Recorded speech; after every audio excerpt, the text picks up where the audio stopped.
na ni Paolo na ni Risa ni Kemi. Parang nakita ko na yung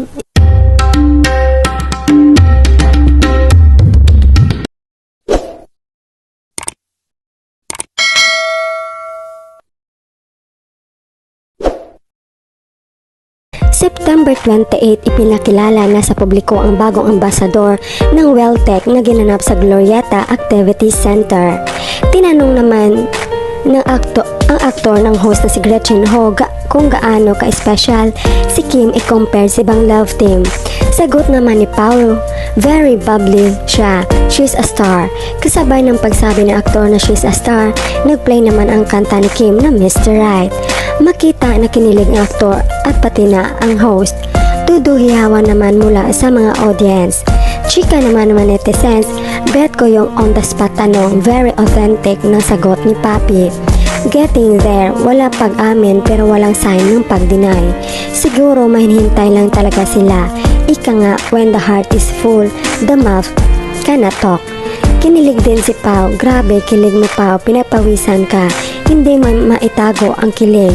Pati mga host kinilig at audience, then si Pao pag si Kemi topic. Ay Paolo, okay na, tama na, pinapawisan ka na. Baka nadulas yung baba mo. Makatugan niya, hindi mo madiretso Paolo Avellino Pao na niya ang star ng buhay mo. Ang Chinita Babe Princess Kim Cho mo, halata mo ang happy niya. In love basta pagrinig boses ni Kim, pawis talaga si Paolo. Halatang in love kayo kay Kemi. Kao Papi ha, di halatang kinikilig, pinagpapawisan si Mr. Right. Iba talaga ang lakas ng Kim Pao. Naumpisahan ko tahimik konti ng tao, tas nung parating na si Pao, biglang dumami yung tao at tumaas bigla yung views. Yun lang paalis niya, biglang bagsak ng views. Karamihan sa nanood Kim Pao. Pati ako kinakabahan sa masagot ni Paolo. Parang kinakabahan si Paolo sa masagot niya. Action talaga speak louder than words. Kim Pao forever talaga. Ang galing ni Gretchen Ho, ang tapang magtanong kay Papi. Alam niya happiness ng Kim Pao fans. Mahirap talagang itago ang totoo. Di mo masagot ang tanong ng agad-agad. Basic, masipyat, pinag-usapan nila yan. Let's just respect their privacy. They have their purpose. Tama si Pao sagot. Iwas sa gulo, he's smart person. Parang iba na ang gusto isagot. Hirap na paano i-express yung love, admiration na di masyado obvious sa fans. Big respect to his love, Kemi High. Wag yung bigyan masamang kahulugan si Pao, we love them. Tapos, congrats Pao for another blessings. Keep up for the good work. Pao, we love you both, Kim.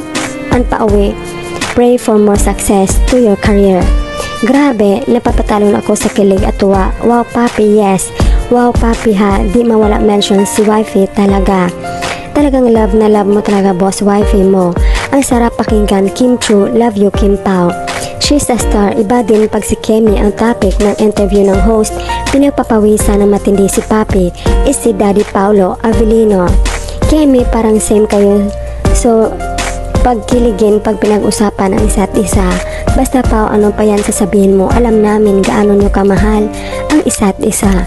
I hope kayo na talaga para palagi kayong magkasama. Kasi masaya kami na makita kayo na palaging masaya at magkasama. Tama yan, Paolo Avellino, ipaglaban mo si Kim Cho. Nagkataon lang na same lang din sagot nila ni Kemi na sakto lang. Tas may kilig, halata na Pao, huwag kang magpapahuli, baka kurutin ka ni wifey. Confirmation na po ba ito Pao? Tama yan, Paolo Avellino, ipagmalaki mo si Kim Cho kasi karapat dapat at kamahal na mahal. Kilinig agad, ang saya lang talaga niya at ang linis, grabe na yung mga face natin.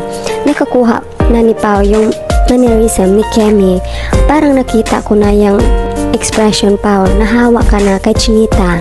More blessings Pao, bakit ang pogi mo? Yung pinapawisan siya, bunot na bunot ng host. Parang Kemi ka din.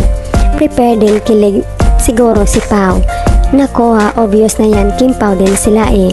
Gabi pa lang nakaset up na yung Mr. Right. Kinilig si new ambassador. I feel you at ni Paolo Avellino. Pati host prepared sa mga itatanong at syempre kasama na sa mention si Kemi.